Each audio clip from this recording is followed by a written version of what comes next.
तो जैसा कि पिछले एपिसोड में हमने देखा था, लिलू वगैरह अपना एनिमा गॉड की तलाश में, मतलब गॉड तो था इनके पास, एनिमा ड्यू की तलाश में आगे बढ़ते हैं और कितने घंटे निकल जाते, लेकिन अभी तक इन्हें बस एक बूंद मिला था। और लिलू का सीधा कहना था कि भाई अगर बूंद हमें और इकट्ठा करना है तो बैटल करने पड़ेंगे। इस दौरान जो इसके पास वो कंपास था उसमें ये इसके जो भी फ्रेंड्स है, क्योंकि अलग अलग ग्रुप में बटे हुए हैं, जैसे क्विंजोलू की टीम एक अलग डायरेक्शन में है, तो वहां से इसे अलार्म आता है, वार्निंग आती है, तो ये उस तरफ बढ़ जाता है। और बाकी जो भी लोगों की टीम थी जैसे ड्यूजे, बेग्जवान वगैरह की, उन्हें भी ये तुरंत ही सिग्नल पास कर देता है अब आगे। फिलहाल हमें जंगल के एक कोने में रेजोनेंट पावर के ब्लास्ट को दिखाया जाता है और थोड़ी दूर में जहां पर बैटल हो रहा था उससे थोड़ी ही दूर में, पकड़ लो 100 मीटर, लू किंगेर और येन्यू खड़े थे। और दोनों लड़कियां मानो दो शिकारियों को, खूंखार लोगों को बैटल करते हुए देख रही थी। एक तो इनके साइड का क्विंजोलू था और दूसरी साइड में खतरनाक बंदा था। और अंदाजा लगा लेती लू किंगेर, लो वॉइस में कहती है, अगर मैं गलत नहीं हूं तो ये बंदा सैक्रेड समिट सेज कॉलेज का सन डाशिंग है। और येन्यू भी कहती है, हाँ ये नाम तो सुना हुआ लग रहा है ना, ये टॉप 3 का बंदा है ना, और शायद हमारी नसीब खराब है। और ये जो बंदा था ना सन डाशिंग, ये भी एकदम हेड स्ट्रॉन्ग बंदा था, मतलब बैटल में इससे भी बहुत इंटरेस्ट था। और क्विंजोलू तो था ही, और क्विंजोलू को फर्क नहीं पड़ता था, भाई बंदा नंबर 1 का भी है ना तो भी बैटल तो ये करेगा। और दूर में ही थोड़ा सा दूसरे साइड में, मतलब जिस साइड क्विंजोलू था उसके अपने जो टीममेट्स थे वो खड़े थे। और किंगेर थोड़ी चिंतित थी, लू किंगेर, कि जल्दी से बस लीलू आ जाए, फिर हम इस बंदर को टेम कर सकते। ये न्यू चुप थी लेकिन मन में सोच रही थी, यार चिंता तो इसको भी हो रही थी ना, लीलू स्ट्रांग है लेकिन ये बंदा टॉप 3 वाला है, इतना आसान थोड़ी होगा। और इस समय दोनों बंदों के किसी का भाला दूसरे के भाले से टकरा रहा था, एक अलग ही फास्ट रिदम में बैटल चल रहा था। और बैटल में दिख रहा था क्विंजोलू को सामने वाला बार बार पीछे खदेड़ रहा है। उसके भाला जिससे उसने हाथ को पकड़ा था, फिर भी उसमें से ब्लड को देखा जा सकता था, फिर भी क्विंजोलू को फर्क नहीं पड़ रहा था। इसके बॉडीज पर टैटूज टाइप कुछ बन रहे थे गोल्डन टाइगर के, वो और चमकते हैं। उसे बैटल में मजा आ रहा था और क्विंजोलू देख रहा था, यार ये बंदा इससे भी क्रेजी है, लेकिन क्विंजोलू को और मजा आता है। और क्विंजोलू अपना एक टेक्निक यूज करता है, टाइगर टीमन, भाले को लेकर काफी तेजी से, एक अवतार जैसा दिखता कुछ, और ये आगे बढ़ता है। शैडो पकड़ लो या एक ऑरा पकड़ लो। सन डाशिंग हंसता है, एक्साइटेड था कि नॉट बैड, अच्छा अटैक है और मास तूफान ला दूंगा। अगर आपने वो मूवी देखी होगी नागार्जुन की, तो ये पैर से ना ये बंदा सन डाशिंग एक ऑरा बनाता है और फिर अपना पहला अटैक यूज करता है, monkey Kings 3 strikes, strike that moves the mountain. Staff को, इसकी भी डंडी टाइप थी, उससे ये ऑरा को आगे फेंकता है। अब टाइगर वर्सेस मंकी का बैटल था, लेकिन क्योंकि सामने वाला बंदा स्ट्रांग था ना, तो उसकी जो ये पहला स्ट्राइक था, मंकी किंग फर्स्ट स्ट्राइक, क्विंजोलू को काफी पीछे, एकदम उड़ते हुए पतंग के समान पीछे फेंक देता है। क्विंजोलू के हाथ से ब्लड आ रहा था, फिर भी वो खड़ा होता है।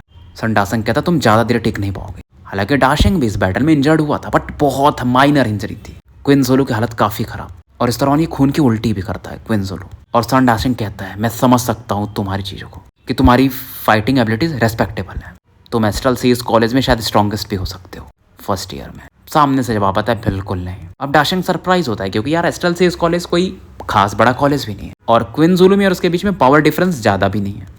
और अगर क्विंजोलू से भी कोई बंदा स्ट्रॉन्गर है, मतलब क्या इसके लेवल पे है। अब डाशिंग ज्यादा सोचता नहीं है, ये अपने पावर को फिर से यूज करता है। और जैसे ही क्विंजोलू पर ये फाइनल अटैक करने वाला था, तभी एक ऑरा इसकी तरफ काफी तेजी से बढ़ता, जिसे देखते ही अपने तुरंत ही गोल्डन स्टाफ को उस तरफ मोड़ लेता है और इसे ब्लॉक करने लगता है। लेकिन फिर भी इसे ब्लॉक करने में समझ में आ जाता है कि सामने वाला स्ट्रॉन्गर है, ऑब्वियसली क्विंजोलू से तो ज्यादा ही है, क्योंकि सामने वाले के जो अटैक्स थे ना काफी पियर्सिंग थे, मतलब जो होल करते, बॉडी को भेदते। और थोड़ी समय में जैसे ही अटैक को डिसॉल्व कर लेता है, इसके सामने एक बंदा खड़ा हो जाता है और आवाज आती, तुम्हें बैटल चाहिए ना, तो मैं तैयार हूं तुमसे बैटल करने के लिए। और अपना लड़का लिलू आ चुका था। सन डाशिंग देखता है कि यार तुम्हारा चेहरा प्रिटी है, काफी सुंदर हो, क्या सुंदर बैटल भी करते हो। इधर दूसरे साइड से बहुत सारे लोग आ जाते, जैसे बाई मेंग वगैरह भी आ चुकी थी। किंगेर पहले से थोड़ा अच्छा फील करती है, वांग हेजू का भी स्क्वाड आ चुका था, ये लीशा का भी स्क्वाड आ चुका था। मतलब अगर हम छोड़ देना बाइडोडो की टीम को, तो इसके अलावा सभी टीम्स आ चुकी थी। और ये एक्सप्लेन करते हैं लुकिंगेर वगैरह कि यार हम ठीक है, लेकिन सामने जो टीम है ना, उसमें वो जो बंदा जो बैटल कर रहा था, मतलब वो सन डाशिंग है। अब ये सुनते ही ना ये लीशा और वांग हेजू का चेहरा देखने लायक था। साथ में इनके ड्यूजे बेग्जवान तो था ही, क्योंकि वो वांग हेजू की टीम में है। और ये लीशा पहले कहता है कि यार तभी तो क्विंजोलू को वो हरा पा रहा है। ड्यूजे बेग्जवान बोलता है, क्या लीलू हरा पाएगा? हीरो बनने से कोई काम नहीं होने वाला यहाँ पर, क्योंकि इन्हें भी पता था यार सन डाशिंग का नाम काफी बड़ा है यहाँ पर। सामने से जवाब आता है, सिन्फू बोलता है, लीडर हमारे भरोसेमंद है और वो बिना बैटल में अवे नहीं कूदते, कैलकुलेशन कर लिया होगा। अब इस दौरान सन डाशिंग को दिखाया जाता है, जो कि क्विंजोलू से पूछता है, अच्छा तो ये बंदा है जो तुमसे स्ट्रॉन्गर है? क्विंजोलू हाँ में सर हिलाता है। और डाशिंग विश्वास इसलिए नहीं कर पा रहा था क्योंकि सामने वाला बंदा इतना स्मार्ट था ना, लग ही नहीं रहा था कि वो बैटल वैटल करता भी होगा। और लिलू भी इसका थोड़ा मजा लेता है सामने वाले की, सामने वाला अगली है फिर भी बैटल कर सकता है। डाशिंग बोलता है, तुम मुझे कह रहे हो क्या?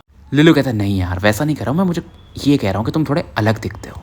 और डाशंग कहता है अगर तुम्हें इस बंदे को ले जाना है तो तुम्हें मेरे अटैक्स झेलने पड़ेंगे। लिलू हंसता है कि ठीक है सामने लाओ। और लिलू भी बोलता है तुमने इसे गंदा पीटा है तो तुम्हें माफी तो मांगनी चाहिए। और ये बोलता है मैंने आज तक किसी से माफी नहीं मांगा है, माफी तभी मांगूंगा अगर तुम मेरे 2 अटैक्स झेल पाए तो। लिलू तुरंत ही बस ऐसे, बस तो आपको आई गई होगी, तो इसका तुरंत ही जो एलिफेंट ब्लेड था ना उसके हाथ में आ जाता है, येलो कलर में चमकने लगता है और बोलता है ठीक है भाई आजा लेके अटैक। और क्विंजोलो को इशारा करता है कि भाई तुम जाओ। कुछ लोग इसे लेने भी आ जाते हैं। और लिलू को भी तो टेस्ट करना था कि सामने वाला कितना स्ट्रॉन्ग है। और लिलू उसके पावर को देख रहा था, अच्छा तो इसका अपर 8th ग्रेड का स्टोन एप रेजोनेंस और ये 3rd चेंजिंग पर है, इवॉल्विंग 3rd चेंज जो भी है।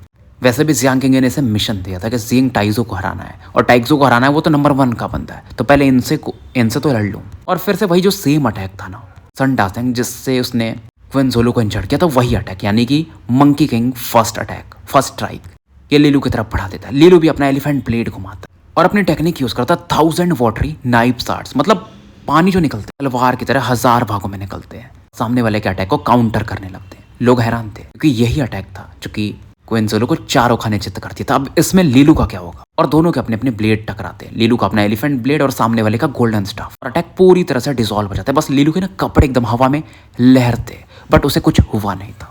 और इवन जो सेक्रेट समिट के बाकी स्टूडेंट थे वो भी हैरान थे, यार इतना इजीली कैसे इसने ब्लॉक कर दिया। और इस समय सन डाशंग को भी देखा जा सकता था, थोड़ा सा वो भी अवाक होता है, और ऑरा को तो वो फील कर ही लेता है कि वेल वेल वेल, तो यहाँ पर लू मिंग के अलावा कोई और भी है डुअल रेजोनेंस यूजर। लिलू इस बात को इग्नोर करता है और बोलता है यार तुम 2 अटैक की बात कर रहे थे ना, दूसरा अटैक भी लेकर आ जाओ। सन डासिंग थोड़ा एक्साइटेड हो जाता है और कहता है लगता है मैंने ईस्टर्न डिवाइन कॉन्टिनेंट में कुछ लोगों को कम आंका था, कुछ डार्क हॉर्सेस भी हैं। वैसे तुम्हारा नाम मैं जानना चाहूंगा, तुम एक डिजर्विंग ओपोनेंट हो जिसका मैं नाम तो ऑब्वियसली याद रखना चाहूंगा। सामने से जवाब आता है स्टलसीज कॉलेज, नाम है लीलू, कभी भी पैंट गीली करूं। राइम नहीं हुआ बट अगली बार अपन अच्छा वाला बनाते हैं। और डाशंग बोलता है यार मेरा तुम पे नजर रहेगा क्योंकि मैं लू मिंग से बैटल कर चुका हूं और तुम्हारे डुअल रेजोनेंसेस उससे तो वीकर हैं, तो देखते हैं मेरा दूसरा अटैक क्या तुम झेल पाते हो। लीलू थोड़ा अवाक होता है क्योंकि लू मिंग जो थी वो लड़की थी और डुअल रेजोनेंस यूजर थी, टॉप 3 की बंदी है, मतलब ये बंदा भाई खतरनाक है। अब इधर ये बंदा अपना टेक्निक यूज करता है मंकी किंग 3 स्ट्राइक्स में से दूसरा attack, strikes that moves the seas, मतलब ऐसा अटैक जो समुद्र को भी हिला देता है। और इस बार जो उसके स्टाफ से पावर निकलता है ना, सांप के समान निकलता है, एकदम लहरों के समान, और लीलू की तरफ बढ़ता है आगे। लीलू एक रेजोनेंट प्रेशर पहले से काफी ज्यादा बड़ा फील करता है और ये अपने तलवार से लीलू एक डायगोनल तिरछा अटैक मारता है। और इस समय लीलू का जो हाथ था ना जिससे ये वेपन को पकड़ा हुआ था अपने एलिफेंट प्लेट को, वहां पर एक और दिखती है छल्ले के समान, मतलब गोल गोल। वो संकेत होता है ना अगर आप डुअल रेजोनेंस में मर्जिंग लेवल पे पहुंच चुके तभी आप वैसा कर सकते। फर्स्ट टाइम भी लीलू ने यूज किया था लेकिन हाफ मर्जिंग यूज किया, समझ लो हाफ से भी कम, जो थोड़े सेकंड के लिए करना पड़ता है, बट इस बार प्योर मर्जिंग लेवल का स्किल था जिसे हम बिकमिंग 1 लेवल कहते हैं। और सन डासिंग इन चीजों के बारे में जानता था कि डुअल रेजोनेंस में 3 लेवल्स होते हैं। और ये अटैक डिसॉल्व हो जाता है, धूल वूल थोड़ा आसपास उड़ता है, माहौल शांत होता है और लोग देखते हैं कि यार ये बंदा सही है। लीलू भी उसकी तारीफ करता है और वो बंदा भी लीलू की तारीफ करता है और यहाँ से फिर निकलने लगता है। और लीलू को पता था कि जैसा इन्फॉर्मेशन है इसके पास कि सन डाशिंग के पास एक टेक्निक है ड्यूक लेवल का, तो ये बंदा खतरनाक तो है। हालांकि जब वो जा रहा था तो लीलू उसे थोड़ा सा छेड़ता भी है, क्या तुम्हें बैटल नहीं करना है, हो गया। और ये बंदा बोलता है कि बैटल करना है मुझे, लेकिन फिलहाल सही समय नहीं है, हम ड्रैगन आइलैंड पर मिलेंगे, मतलब अभी दूसरे पार्ट में, जो अभी ये लोग ड्रैगन वैली में एनिमा गॉड में ड्यू इकट्ठा करेंगे और जब इसे पार कर जाएंगे तो वहां पर मैं बैटल तुमसे करूंगा। और डाशिंग ये भी बोलता है मैं तुम्हें हरा सकता हूँ ऐसा नहीं, लेकिन मुझे प्राइस पे करना पड़ेगा, मतलब मैं भी इंजर्ड हूँगा जो कि अभी के लिए फिलहाल सही नहीं है। और जाते जाते क्विंजोलो की तारीफ फिर से करता है और क्विंजोलो से बोलता है नेक्स्ट टाइम मैं तुम्हें खुद हरा दूंगा। जाते जाते फिर से वही डायलॉग मारता है, लीलू मिलते हैं फिर ड्रैगन बोन आइलैंड पर, देखता हूँ मैं क्या तुम मेरा उस समय तीसरा स्ट्राइक ले पाते हो क्या। इधर वांग हेसू, ट्यूजेबेक्सुआन और जितने भी स्टल्सीज कॉलेज के लोग थे वो चैन की सांस लेते और उन्हें समझ में आता नहीं यार सन डासेंग को भी थोड़ा खतरा फील तो हुआ था लीलू की पावर से, नहीं तो वो इतना इजीली थोड़ी जाता, यानी कि लीलू हमसे और स्ट्रांग बन चुका है। और लीलू इस दौरान थोड़ा सा क्विंजोलो के मजे लेता है कि अगर मैं तुम्हारा बाप होता ना तो मैं तो सीधा बोलता यार इतना पैसा ना अगर सुंदर लड़कियों की तरफ दिखाते ना तो ज्यादा अच्छा रहता, ना कि ऐसे अगले इंसान को चेस करो। बाकी लड़कियां भी ये सुन के हंसने लगती है और क्विंजोलो इसे गाली मारता है और लू किंग लीलू के मजे लेती। ओ ग्रेट लीडर लीलू, अब क्या प्लान है। बाकी भी जो टीममेट्स थे ना इसके सबका मोरल बूस्ट तो हो ही चुका था और लीलू बोलता है यार चलो अब बाइडोडो और यूलांग की टीम को ढूंढते हैं। क्योंकि यहाँ पर पूरा सबका स्क्वाड था बाई डोडो के स्क्वाड के अलावा। और लीलू इस दौरान अपने कंपास में देखने लगता लोकेशन, और कुछ वैसा सिग्नल भी उनकी तरफ से नहीं आया था, मतलब शायद उन्हें प्रॉब्लम नहीं होगा। और लू किंगर अंदाजा लगाते क्या पता यूलांग ने कुछ वो उसकी बूंद ढूंढ ली हो। और लीलू वैसे ही बोलता हाँ यूलांग हमारा सीक्रेट वेपन है। और फिलहाल हमें एक नए लोकेशन को दिखाया जाता है जहाँ पर 3 लोग थे, बाई डोडो, यूलांग और क्यूलुओ। जहाँ पर यूलांग थोड़े मतलब फल उल पका रहा था, कुछ वाइल्ड फ्रूट्स थे जिन्हें थोड़ा आग पे चलाता है और फिर बाई डोडो वगैरह को देता है। और बाई डोडो बोलती तू मूर्ख आदमी है, तू लकी अनलकी मुझे भी नहीं पता। और हुआ भी वैसा था, मतलब यूलांग ने एक की बूंद तो ढूंढ ली थी। जब इस बारे में ये बताने आ रहा था ना तो इतना एक्साइटेड था कि आसपास जो लोग छिप के सुन रहे थे उन्हें पता चल गया। यूलांग भी बोल रहे थे यार मुझे क्या पता। और इसे क्यूलुओ भी झांप रही थी कि यार तू पागल है, लड़का है लड़की जो भी, दीवालों को भी कान होती है। फिलहाल बाई डोडो बोलती यार छोड़ो जाने दो, कुछ तो इसने कंट्रीब्यूट किया है, ये किसने ओस की बूंद ढूंढ ली है, हमें तब तक होल्ड करना जब तक लीलू वगैरह ना आ जाए। क्यूलुओ भी इस दौरान कहता है यार ये लोग इकट्ठा तो हो गए बट अब तक हम पर अटैक क्यों नहीं किया, क्या वो हमसे डर रहे हैं। बाई डोडो भी हाँ में सर लाती हाँ बट क्यों डर रहे हैं। और बाई डोडो कहती छोड़ो ना, हमारा समय तो निकल रहा है, हम क्योंकि ये लोग देख सकते थे लीलू इनकी तरफ आ रहा था कंपास के अंदर। इधर उन बंदों को दिखाया जाता है जो इनके आसपास इकट्ठा थे, जैसे ल्यूक सायो करके कोई था। वो बोल रहे थे यार हमारे पास लोग हैं, हम इन पर अटैक कर सकते, और उनकी तो बस एक ही टीम है, उनका बैकअप आ जाएगा तो हमारे पास मौका नहीं होगा। दूसरा बंदा या जो भी है, मतलब ल्यूक सायो या कोई और था, वो बोलता तुम समझ नहीं रहे हो, जो सामने बंदा दिख रहा है ना इनके टीम में एक बंदा यूलांग करके है, तुमने रिपोर्ट नहीं पढ़ा था, यूलांग के बारे में एक नाम बहुत मशहूर हुआ था। और ये बताता है फिर कि देखो आयरन सेंट कॉलेज के हमारे जो सीनियर हैं जाओ जियांग, वो गोल्डन ड्रैगन डाउ फील्ड्स में गए थे और वहां पर वो यूलांग करके एक बंदे से मिले थे। और होली ग्रेल मीट से पहले उन्होंने हमें बोला भी था कि भाई वो बंदा खतरनाक है। और लू मिंग के अलावा उसी के पास डुअल रेजोनेंसेस, अगर आपको याद हो तो लीलू जब डाउ फील्ड में गया था ना गोल्डन ड्रैगन में, उसने अपना नाम वहां पर यूलांग ही बताया था, इसलिए फिलहाल इन लोगों की फट रही थी। तो जब ये चीज़ें ल्यूक सायो बताता है ना तो बाकी लोग भी थोड़े से मतलब डरे हुए तो थे यार कि लूमिंग बहुत फेमस है डुअल रेजोनेंस में, और ये बंदा यूलांग भी बहुत फेमस है। बट कुछ लोगों को इन्फॉर्मेशन पे डाउट भी आ रहा था। तो बाकी जो टीम थी कहती हाँ फ्रेंड ल्यूक सायो तुम सही कह रहे हो, हमें चौकन्ना तो रहना पड़ेगा, थोड़े नंबर्स और बढ़ा लेते। इधर यूलांग को समझ में नहीं आ रहा था चल क्या रहा है, हम तो इधर एकदम कोंटे में पड़ गई, इतनी टीम है हम पे अटैक क्यों नहीं कर रही। चलो अच्छा ये तब तक लीलू आ जाएगा। इधर 2 घंटे और निकल जाते और 2 स्क्वाड और आ चुकी थी अपोनेंट टीम की तरफ से, यानी उनके पास अब टोटल 5 स्क्वाड्स थी।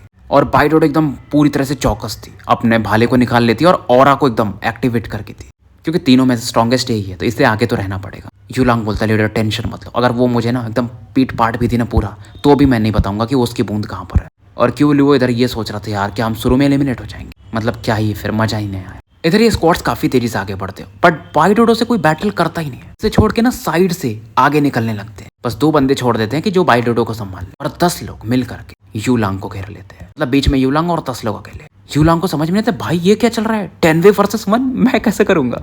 यूलांग सोचता है क्या मैंने लीलू का मेकअप कर लिया है क्या, मेरा थोड़ा लीलू के जैसा दिख रहा है क्या, ये खुद इसे समझ में नहीं आ रहा था, क्योंकि जितने भी यार लोग हैं ना उसमें सबसे वीक तो यही है। क्यूलुओ को भी समझ में नहीं आ रहा था, उसको भी 1-2 बंदे घेर लेते तो यूलांग पर अकेले 10 लोग टूट पड़े थे और इस पर अटैक लगातार होना शुरू हो जाते। ल्यूक सायो बाकी लोगों को वार्निंग दे रहा था यार कुछ तो गड़बड़ है यूलांग के साथ, क्या ये जानबूझकर हम पे अटैक नहीं कर रहा है, ये हमें कमजोर समझ रहा है क्या। इधर यूलांग को लग रहा था ये साले सब मेरे साथ खिलवाड़ कर रहे हैं, 10 बिल्लियां और एक चूहे पर कूद पड़े हैं। और यूलांग गाली मार रहा था कि यार ये तो बर्दाश्त नहीं करूंगा मैं, ये तो मैं इसका कंप्लेन करूंगा।